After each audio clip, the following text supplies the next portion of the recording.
Si miras con los ojos, solo verás la apariencia de los demás. Si miras con la conciencia, observarás la intención real. Por Jorge Ramos. Lo que verdaderamente importa en tu vida es la fórmula para encontrar tu verdadero propósito.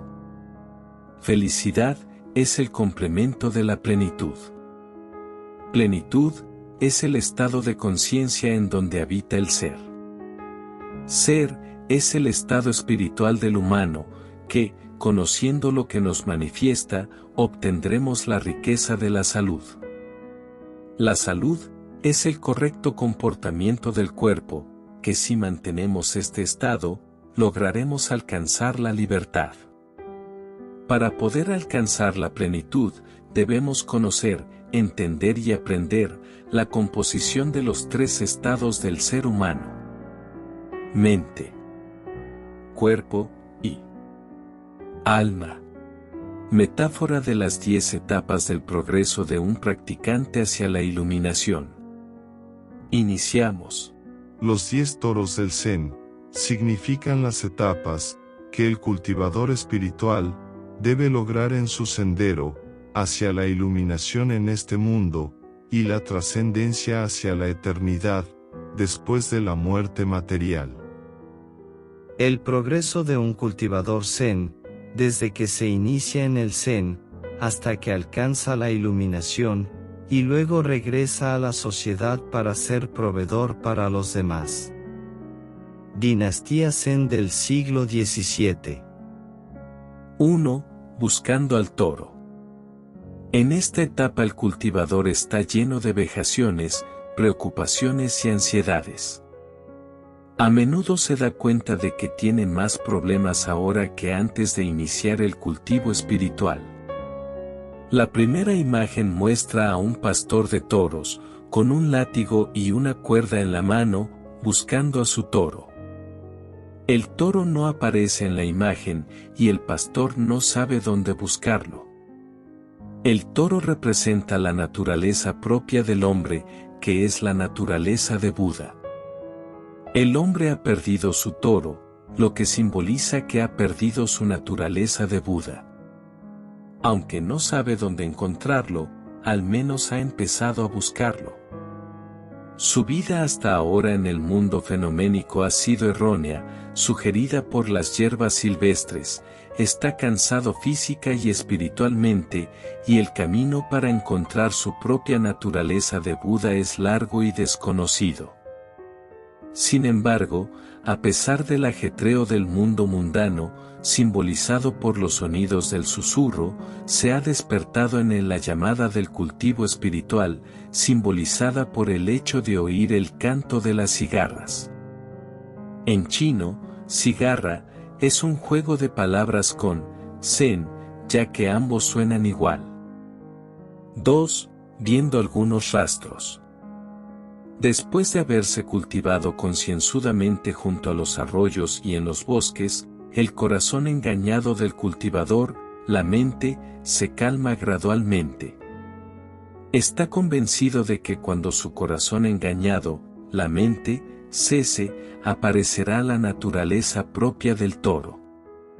Los arroyos y los bosques sugieren dedicarse al cultivo espiritual, porque los monasterios zen y otros monasterios budistas, así como los centros de cultivo de otras religiones, se construyen a menudo cerca de arroyos y bosques. Quien se cultiva, independientemente de su religión y de sus métodos de cultivo, tendrá inevitablemente visiones de lo supramundano, por muy salvaje que haya sido su vida mundana anterior. A diferencia de la mayoría de las otras formas de cultivo espiritual, como el budismo Theravada, el taoísmo, el yoga y el misticismo cristiano, que requieren un retiro de la sociedad para concentrarse en la espiritualidad, el cultivo del Zen puede practicarse en cualquier lugar, en las montañas profundas o en las ciudades ajetreadas. Esto se debe a que el Zen, la realidad suprema, está en todas partes, ni siquiera el cielo, actuando como un manto, puede cubrir el rostro del Zen. 3. Viendo al toro. A medida que los pensamientos engañosos y variados se reducen y el corazón se vuelve cada vez más tranquilo, más claro, el cultivador no duda en vislumbrar al toro, que es su propia naturaleza. Sin embargo, no ha visto el rostro del toro con claridad y es posible que el toro se pierda de nuevo. A medida que el cultivador progresa en su entrenamiento espiritual, se siente alegre interna y externamente. Es decir, encuentra la paz interior consigo mismo y la belleza en el mundo exterior. Tiene algunas experiencias de Satori o despertar Zen que le aseguran que su entrenamiento es correcto y que está progresando. Pero la iluminación no es completa, de hecho, acaba de empezar su entrenamiento espiritual y debe persistir con más vigor o, de lo contrario, su logro final se le escapará. Es muy importante en esta etapa cuidarse de las desviaciones y los abusos. Es probable que su entrenamiento hasta ahora le haya dado algunos poderes psíquicos, pero si, en un momento de debilidad humana no vigilada, abusa de ellos, seguramente se arruinará a sí mismo. 4. Atrapando al toro. Con pleno vigor y espíritu para cultivar, el cultivador alcanza por fin el Kaibu, o el despertar, ahora ve su propia naturaleza. Pero la pesada carga de la ilusión sigue sobre él, y no es fácil de eliminar. Parece que ha subido desde el fondo del valle de la ilusión hasta la cima de la montaña. Pero a veces todavía está rodeado por el humo y la nube de la ilusión. Continuando el entrenamiento con todo el vigor y el espíritu, el cultivador ha profundizado su despertar. Ha visto su rostro original, es decir, ha tenido visiones definitivas de la realidad última, pero como se ha engañado a lo largo de su vida presente y de sus vidas pasadas, la ilusión sigue pesando sobre él. Aunque sabe que la realidad última es vacía, y la ha experimentado, sigue viviendo la mayor parte de su vida en la ilusión porque sigue considerando los fenómenos que encuentra a diario como reales. Por lo tanto, debe seguir cultivando energéticamente, de lo contrario puede volver a caer en la ilusión. 5. Conduciendo el toro. Si no utilizamos nuestro disciplinado y cuidadoso corazón para iluminar la experiencia de despertar que hemos tenido, es muy posible que volvamos al engaño del pasado. Si cuidamos bien nuestro corazón despierto, entonces la disciplina de las reglas Vinaya, monásticas, y el efecto de la meditación se convertirán en herramientas cotidianas en nuestro cultivo. Incluso cuando hemos tenido un despertar, debemos continuar disciplinándonos siguiendo estrictamente el código monástico, si somos monjes, o el código moral apropiado según nuestra cultura y comunidad, si somos laicos. Es un error pensar que las reglas son restricciones. Las reglas monásticas budistas, que son variadas y extensas, están ahí para ayudar a los monjes a alcanzar la iluminación. El sexo está prohibido no porque el sexo se considere sucio, sino porque es probablemente el mayor obstáculo para la búsqueda de la realidad última por parte del monje. El Buda, de hecho, enseña que la vida familiar saludable, incluyendo el sexo legítimo, es una de las alegrías de la vida.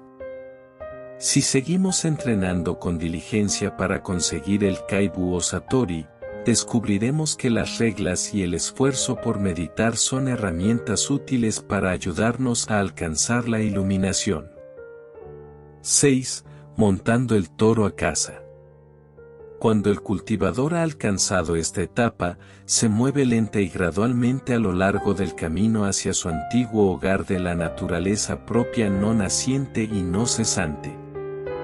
A lo largo del camino puede comprender la existencia de su propio cuerpo y de su corazón, así como del entorno natural. de todos estos fenómenos que experimenta a través de sus 5 sentidos, ni uno solo puede ser explicado satisfactoriamente mediante el uso del lenguaje. Ahora no necesita el lenguaje para describir el profundo significado de la budeidad. Por lo tanto, es con sentimiento o sin sentimiento que la larga lengua puede hablar, con sonido o sin sonido es la música del tambor celestial. El pastor de toros, después de domesticar al toro, cabalga tranquilamente sobre su lomo. Es consciente de su hogar espiritual, de su propia naturaleza que es la realidad cósmica misma.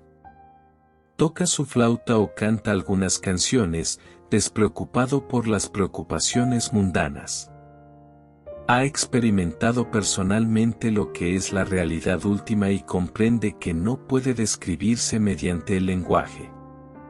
Así, esta imagen del toro ilustra 2 puntos importantes que han preocupado a muchas personas. 1. Que el nirvana o la iluminación puede alcanzarse aquí y ahora, y 2.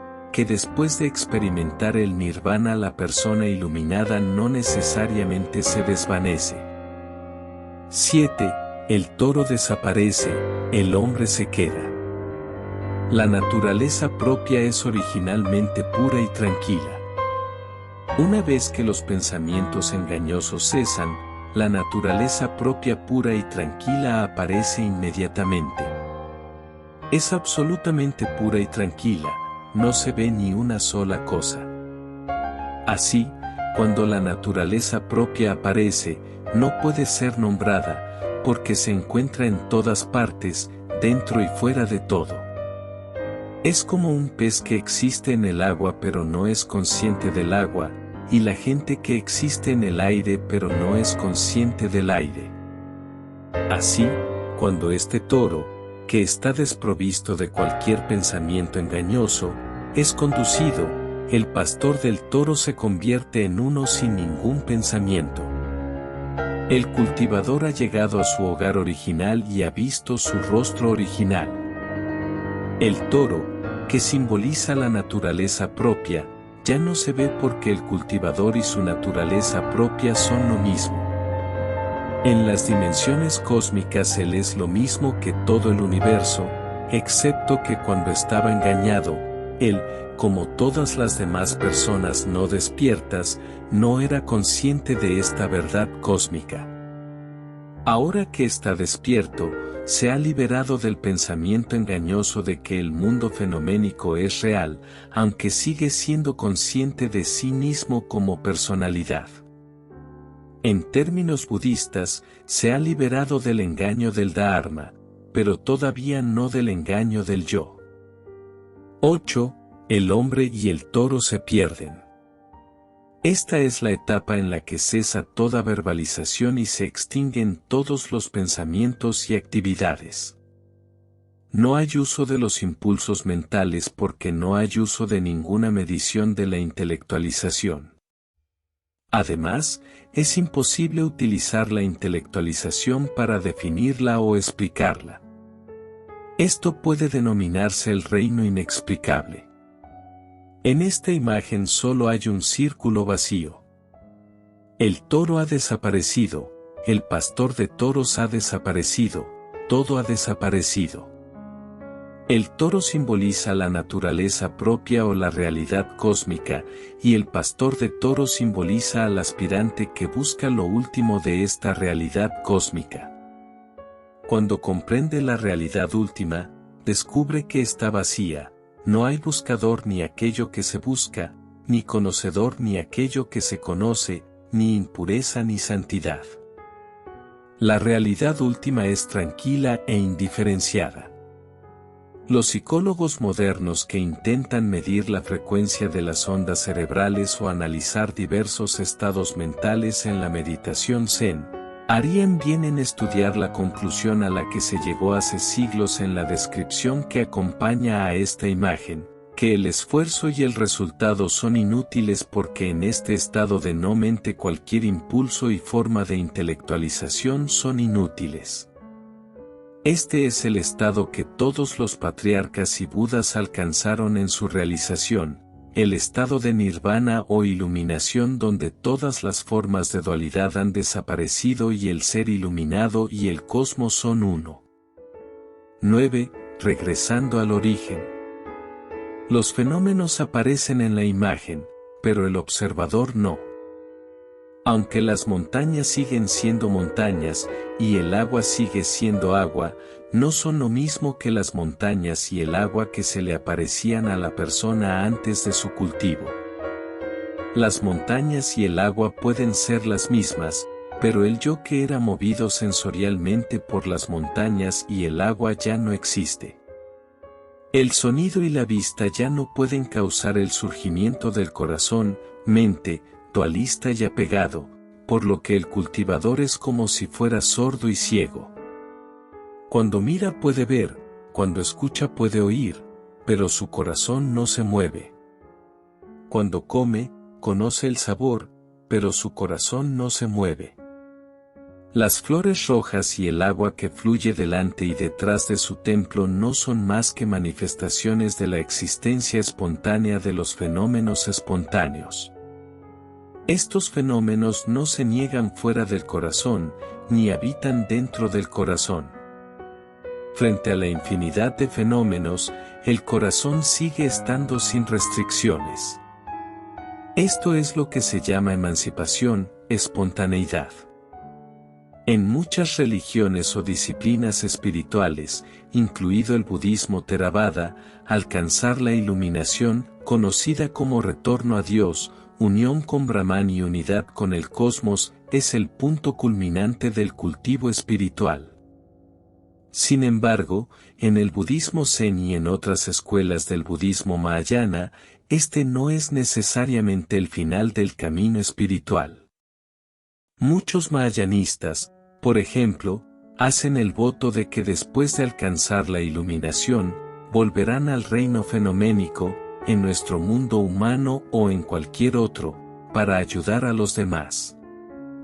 El Bodhisattva de la gran compasión, por ejemplo, fue un Buda hace muchos eones, pero regresó como Avalokitesvara en la India, como Guanyin en China, y en numerosos otros cuerpos de transformación en otros lugares, para salvar a otros seres. Para mucha gente corriente, este largo cultivo para alcanzar la iluminación, para luego volver de nuevo al reino fenoménico, parece una pérdida de tiempo. Este punto de vista, por supuesto, se adopta desde una perspectiva superficial y mundana. Volver al reino fenoménico después de haber alcanzado lo trascendental, es una manifestación del ideal mahayana de compasión. Sí, desde una perspectiva no iluminada, preguntamos por qué un mahayanista desea ser compasivo, es como preguntar por qué desea cultivar para alcanzar la iluminación, o por qué un cristiano desea volver a Dios, o por qué un yogui desea alcanzar la unión con Brahman. Un mahayanista cultiva la compasión porque es su ideal, es algo que quiere hacer porque lo valora mucho, no por ningún miedo u obligación. Otra respuesta válida es que mostrar compasión es hacer el bien, que es el segundo paso en la enseñanza práctica de Buda. Un practicante del Zen no está interesado en la discusión intelectual sobre el ideal de la compasión, sino que actúa sobre su ideal y muestra la compasión en su vida cotidiana. Una vez iluminado, o incluso simplemente despierto, una persona percibe el mundo fenoménico de forma diferente a como lo percibía antes. Las montañas eran montañas antes de comenzar el cultivo. Durante su cultivo, las montañas pueden no aparecer como montañas, pueden, por ejemplo, aparecer como una enorme masa de dharmas, o partículas y fuerzas subatómicas. Después de su iluminación, las montañas vuelven a ser montañas, pero diferentes. Por ejemplo, antes las montañas movían su mente, haciendo surgir una infinidad de pensamientos, pero ahora las montañas no causan ningún pensamiento ilusorio, Es consciente de que las montañas y todos los demás fenómenos son una ilusión. Esto es lo que quiso decir el sexto patriarca cuando aconsejó a sus alumnos que estuvieran en medio de las características pero libres de ellas. 10. Entrando en el mercado con manos de ayuda. Esta imagen representa la inocencia y la naturalidad, la elegancia y la espontaneidad, y la aplicación de poderes milagrosos que no dependen de la forma ni de las costumbres mundanas. Se trata de estar libre de lo mundano pero sin detestar lo mundano, de entrar en lo mundano pero sin apegarse a ninguna característica mundana. Está lleno de gran emancipación, gran compasión, gran sabiduría y grandes poderes milagrosos. El budismo zen no se ocupa del tipo de poderes milagrosos que se mencionan popularmente. Pero puedes liberarte directamente de las raíces de la prisión de la ilusión, liberándote de todo apego a las personas y al ego, al bien y al mal, a la profanidad y a la santidad, a la contaminación y a la pureza, y a todas las demás características dualistas, para alcanzar el corazón de la espontaneidad. Tu cuerpo también se ha vuelto espontáneo, y todos los fenómenos externos se forman a partir de tu espontaneidad. Así, las piedras pueden asentir con la cabeza y los árboles secos pueden realmente florecer. No se trata de los poderes mágicos de los dioses y los santos, ni de los secretos de los poderes milagrosos, sino simplemente del acontecer natural de los fenómenos. El ser iluminado vuelve al mundo fenoménico en su vida presente o en las futuras, en este plano humano o en otros mundos fenoménicos, para ayudar a los necesitados de ayuda, independientemente de su raza, cultura y religión. Este es el concepto mahayanista del ideal del Bodhisattva, alcanzar la budeidad arriba, salvar a los demás abajo. Su pecho desnudo simboliza que no tiene nada que ocultar, y sus pies descalzos que está dispuesto a ir a los niveles más bajos para ayudar. Existe en el mundo de la contaminación, simbolizado por el barro y el polvo, pero está libre de contaminación, simbolizado por su amplia sonrisa y su no desprecio por la banalidad y la futilidad de la vida mundana. Tiene tremendos poderes milagrosos, que siempre utiliza para el bien de los demás. No hay secretos en sus poderes, son el resultado natural de su trascendentalidad. Cuando te has dado cuenta de que los fenómenos son una creación de la mente, y cuando tu mente está enfocada y concentrada, puedes emplear la mente para crear fenómenos.